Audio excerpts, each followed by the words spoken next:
In the book of 1 Samuel chapter 8, the people of Israel come and make a request of Samuel, and it saddens his heart.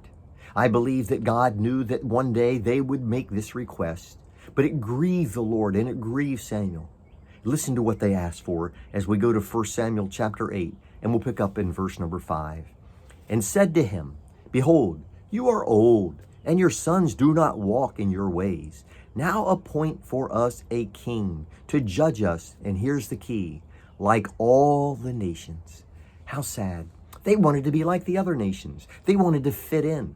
They wanted to have the same security that other nations had. A king, a strong, powerful leader that they could look to. But what's wrong with that picture? They left the Lord out. They had forgotten that all along they had a king.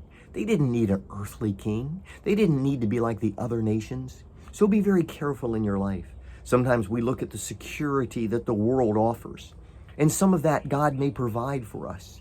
But ultimately, remember this, our safety, our security, our future is in the hands of God. Well, when they made that request, the Bible says in verse 6, but the thing displeased Samuel. And when they said, give us a king to judge us, Samuel prayed to the Lord. It bothered him so much, but he did something we should all do. When we're hurt, when we feel rejected, when others don't understand what we sacrificed for them, sometimes we need just to do what Samuel did. Just go to the Lord and talk to him. And he did.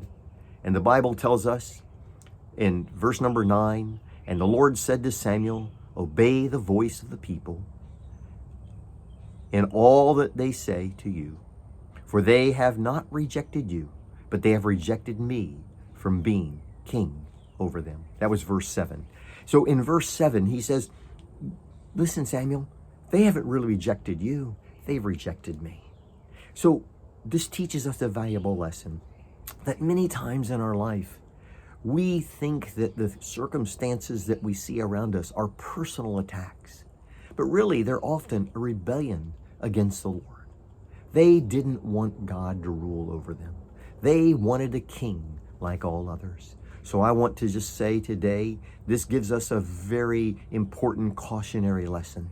We must never have any other king over our lives. No one to rule over us, no one to judge us, no one to lead us and guide us and protect us, but the Lord. When we have him, we need no other. Don't look to the world or the things of the world for your security and for your peace. Yes, God provides us for those things, but he wants us to know that he's the one that ultimately we are to look to.